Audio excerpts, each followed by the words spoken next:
Hey gang, what's up? Welcome back here to another edition of Intuitive Angling. Really appreciate you guys making a little time to watch the video. Today we are going to discuss if Spotlock spooks bass or not. I'm going to give you guys my opinion on it. Be curious to get your guys' feedback on it. I think it's a topic well worth discussing here. So anyway, before we get started, just want to give you guys the daily or every other day reminder. Please check out our View Product shopping tab. When you see the video up here at the bottom of the screen, you'll see that little shopping tab. It says View Products on it.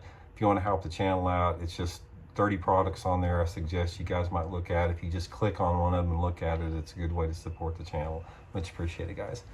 Okay, guys, Spotlock. It's sort of a fixture on trolling motors anymore. It's sort of the standard, sort of like power poles. They've been around for 5 years or so. People become really reliant on them. In my opinion, too reliant. I think a lot of people have become way too reliant on Spotlock, and I'm going to say right off the bat, I think it spooks the fish to some extent, and I'm going to get into that a little bit. But for me, for the most part, I've experimented with this and I've observed it and that type of stuff, and the only time I really use Spotlock is if I'm retying or if I get hung up and I got to put another bait on and the wind's blowing, I don't want it to drift me away from where I'm fishing. I'll kick Spotlock on. I very seldom use it for fishing. A lot of guys use it for offshore fishing. But in my opinion, it spooks the fish, and I don't think it doesn't like make them stop biting completely, but I think it puts them in a negative feeding mode from what they would be otherwise. And the reason I say this is Spotlock, when you kick it on, you know, your head turns in 360 degrees, and normally the prop is accelerating at a pretty high speed to compensate for the boat drifting. This creates a lot of backwash, it creates a lot of noise, it creates a lot of vibration in the boat. I just think that that's a negative. I think it's a negative, especially in shallow water, but I also think it's a negative if you're offshore fishing. These fish, like I said, guys, they can detect a minnow swimming at midnight in pitch black darkness.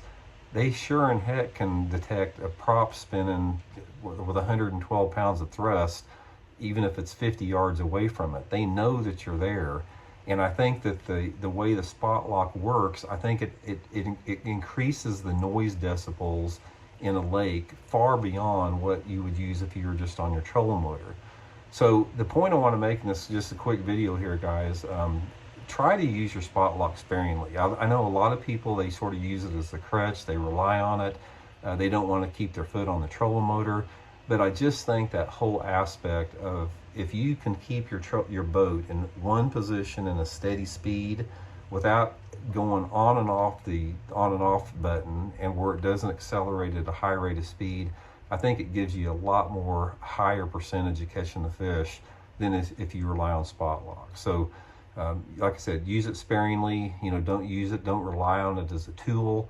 I don't have any scientific data or proof, but it's sort of one of those things where it's been my observation that it's sort of like another aspect out there that can be a negative. I mean, things like cold fronts are negative, things like fishing pressure are negatives, and anytime you have an increased noise decibel level, that's a negative. In my opinion, Spotlock does spook fish to a certain extent. To what extent, I'm not sure. Probably it's going to be even more and more as more people acquire Spotlock. So just try to stay off of it if you can. Just quick video here, guys. Thanks for tuning in. We'll see you.